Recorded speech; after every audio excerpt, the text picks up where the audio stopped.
Melbourne pastor Christie Buckingham has travelled regularly to Corobicum Prison, developing a strong bond with Andrew Chan and Myron Sukumaran. Reverend Buckingham joins us now in the studio to talk about the most recent developments. Good morning and nice to see you. Thank you for having me. What was your first response when you saw the footage yesterday of the two men being moved to the island? The feeling I can't even describe to you. Clearly, it has not registered with them that these men could have actually been transferred in a taxi, such as their reform. They are so changed. So to see that display was, it's the first moment it was unbelievable for me. Right, a bit over the top from your view? Completely over the top, and to me showed a total lack of understanding of these gentlemen's reform. So the reform, as many people have told us, has been profound. You actually, if we go all the way back to their arrest and you noting in your own life and in your own journal, I think at the time, just how stupid these boys were. You've gone on a bit of a journey yourself. I have indeed, and even now, seeing even the last week, how they've managed this, and even talking to some of the guards about how touched they were yesterday at their genuine, shaking their hands, looking in the eye, thanking them.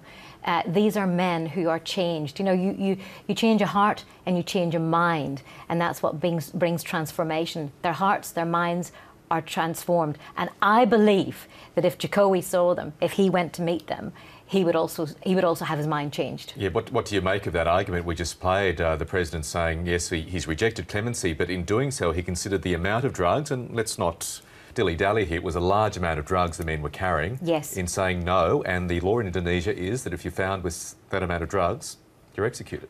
Absolutely. I hear what you're saying. There is no question about what they've done.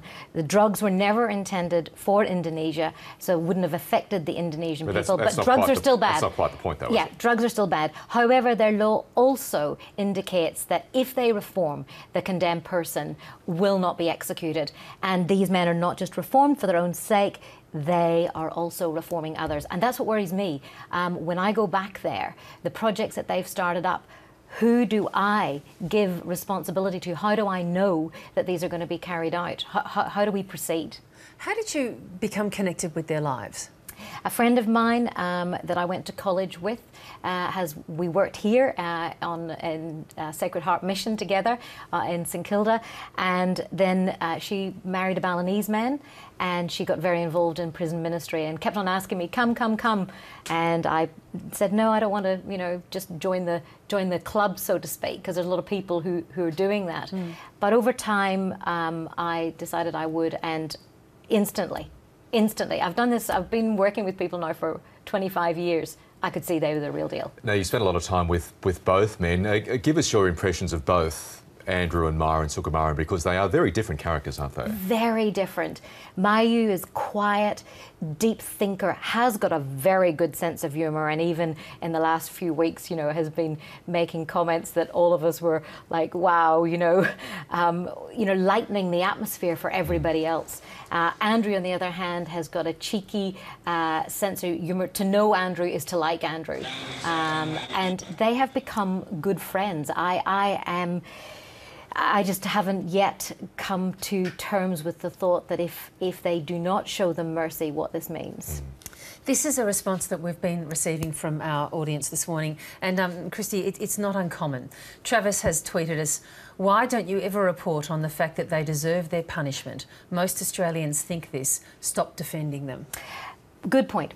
I do think they deserve punishment. But does anyone deserve their life taken? That's where it has to come down to. If you have any bone of compassion in your body, then you would say that one human being does not deserve the right to take the life of another human being. If this was their son, would they be saying the same thing? I thought last night as I went to sleep, both Helen and Mayu held these baby boys in their arms and never thought this could happen. Do you believe there's still hope? Absolutely. Where there is life, there is hope. And I believe that Jokowi can change his mind. It's his prerogative to do that. Christie Buckingham, good to talk to you. I hope we don't meet again under difficult circumstances. Thank you very much. Thank you. Thank you.